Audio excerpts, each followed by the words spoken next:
Good afternoon. My name is Mark Watson. I'm the lead partner of Design Thinkers Group Australia, and I'm speaking to you from the traditional lands of the Wathaurong people, and I pay respects to elders past and present.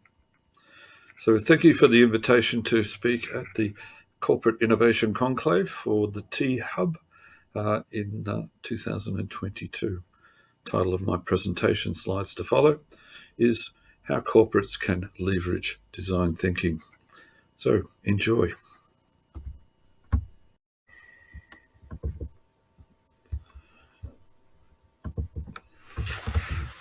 Yeah, so how corporates can leverage design thinking is the topic, and the power of co-creation.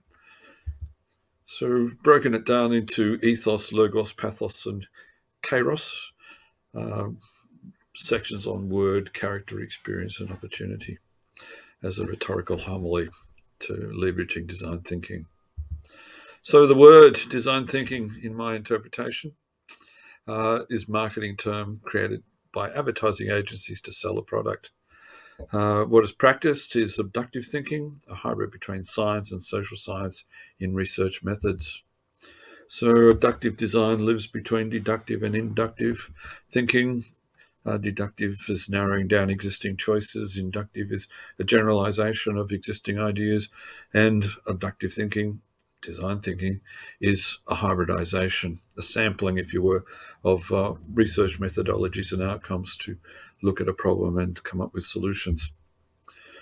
Uh, this is Elizabeth Riley, an American librarian, did some research, 2016, sourcing the origins of the term design thinking and attributed it to Leonard Bruce Archer, who wrote a book on systemic methods for designers, published in 1965. So it's been around for a while.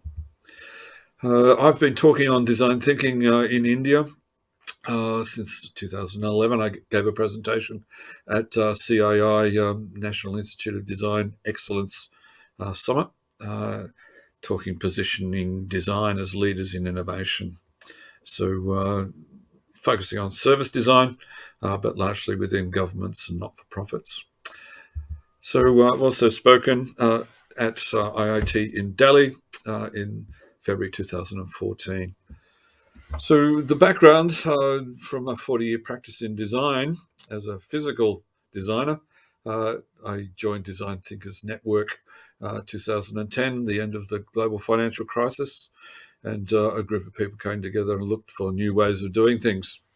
So from that connection, I then was asked to form part of the international group, Design Thinkers Group, 2013. About 2015, Harvard Business Review ran a specific edition on design thinking, the evolution of it, noting the Steve Jobs turtleneck. It's quite relevant. Uh, on the back of research that I was doing at an attempted PhD at the University of Melbourne here, I was looking at design management effectively, and stumbled across work being done by Design Management Institute.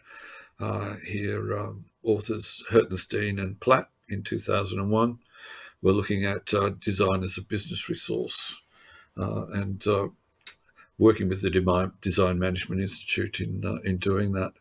So the value of design is a document that came out of that, and I've got that in the link below to a research gate publication that you can access.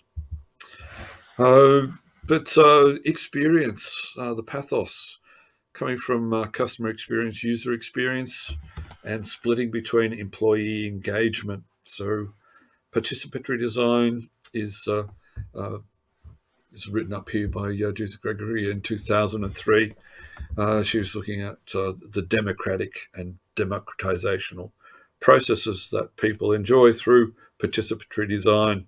So it's largely looking at gauging public response and bringing them in and getting their ideas around policy and planning within government. But we can utilize that and in organizational corporation structures and making people feel as though they are engaged, making employees feel as though they are engaged in the process is the key benefit I see of design thinking and why it's been so successful over the past 15 years. So a key aspect of design is transition design. This is work that's been largely led by Terry Irwin, Cameron Tonkinwise, and Gideon Kossoff. And it's moving from one situation to another. Different from transformative design, where you're changing form, changing shape. Here you are changing transition, changing your situation, moving from one situation to another. Here we've got Gian Liedtke, has written for Harvard Business Review extensively, speaking on why design thinking works. So lots of people have been engaging in doing the research to convince corporations that there is benefit to their organisation through going through this particular process. So I was asked to to conduct a workshop at 2015 International Design Conference for the Industrial Design Society of America, being held in Seattle. One of the key programs that was in that conference was a discussion panel with chief design officers from leading global organizations. So that's available as a Vimeo for you to be able to access. But we have people seated on the platform from Pepsi, 3M, Johnson & Johnson, Philips, and key leaders in the C-suite environment of how they're engaging with design within their corporations. It was conducted by Thomas Lockwood. An interesting diagram that's come from the Academy of Management Journal in about 2015. This was released by De Leon, George and Thompson. It's identifying design along the traditional double diamond process of discover, define, develop and deliver, but identifying the business approach, which is a different cycle around defining, discovering, delivery and development, and engineering in a more linear process around moving from discovery to delivery. So it sums up a lot of the action that's out there at the moment. From an Australian perspective, lots of work has been done on improving management capabilities. This was the Enterprising Nation was a research project that was undertaken. It's commonly known as the Carpen Report, and it evaluated management's experience and skill sets, and looked to the future of how they could improve those skill sets. So the image on the right-hand side is when they revisited the Carpen Report from in 1995 base to a 2011 revisit on that to look at the key capabilities of management within organisations. Key document that came out of the 1995 Carpen Report is a great little table which was formulated by Boston Consulting Group. So central column was 1995. They were looking back to 1970 and then projecting forward to 2010. So from the leader, manager being an autocrat to a communicator, and then they were projecting it was going to be a leader enabler. They were identifying early that there was going to be a gender mix evolving in that. In Australia, it was moving away from a white cultural base to mixed ethnicities. But the gradual schooling from messenger boys or factory floor workers that were able to transition through the organisation and pick up training on the way to be the leaders of 2010. People were starting to emerge as key competencies, especially in 2010, where an MBA was seen as the key to it. But within those key competencies, they were identifying that revisitation of the Carpen Report conducted by the Innovation and Business Skills Australia was creativity and innovation, and that's what design thinking is doing. It's trying to enhance those key skills of managers, be they management in accounting or management in the other areas within organisations. So we're looking here at things like brainstorming sessions, giving people time and space to breathe and think, and the like.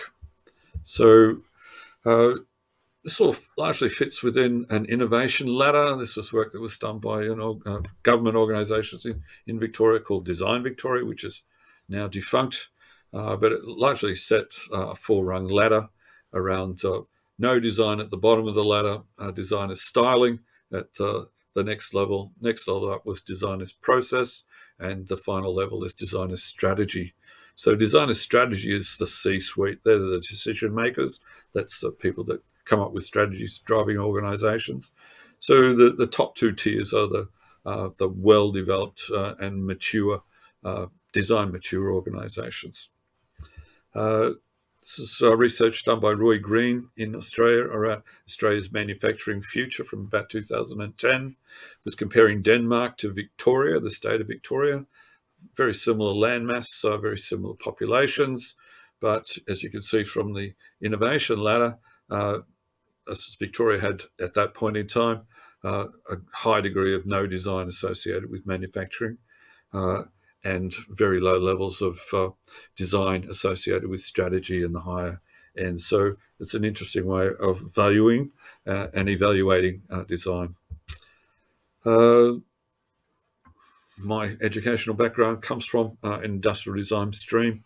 Industrial design organisation is the World Design Organisation, the international body, and they re-looked at their definition of what industrial design was, and they rebadged it as being a strategic problem-solving process to deliver, to drive innovation, builds business success, and leads to a better quality of life through innovative products, systems, services, and experiences. So it's those last aspects that are added onto that definition, which frame design and this whole notion of design thinking within industry. So the opportunities are there. We've seen metrics like this from the Design Management Institute, again, sponsored by Microsoft through Celia Vanka, the director at that point in time.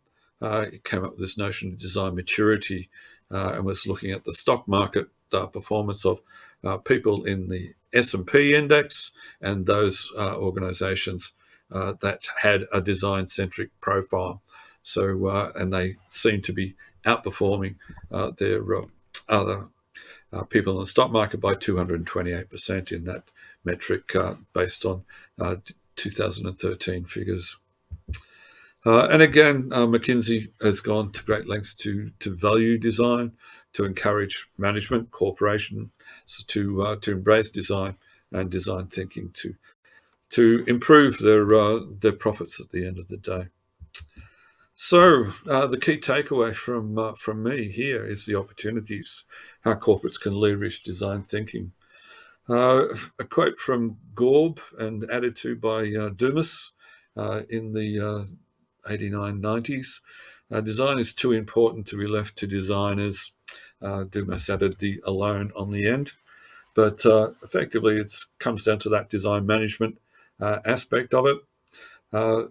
My take is understand the process of design management, recognizing its importance to business knowledge and best practice, and co-creating with actual designers while being the best creative and innovative managers in that process, not being the designers. So the key areas for leverage: C-suite buy-in. You need a champion or at least a chief design officer on the board. Entrepreneurs within the organizations, you need space for management to innovate and giving people that opportunity to act from a bottom-up perspective. Human resource management have got a key role in this in terms of key selection criteria for selecting the appropriate staff to come into an organization, and through learning and development, coming up with needs, direction. And innovation labs, a key aspect within organisations around seeding projects to transition organisational change, and open innovation, share and team with corporations for mutual benefit as a community of practice. So thank you for your time, and all the best. Cheers.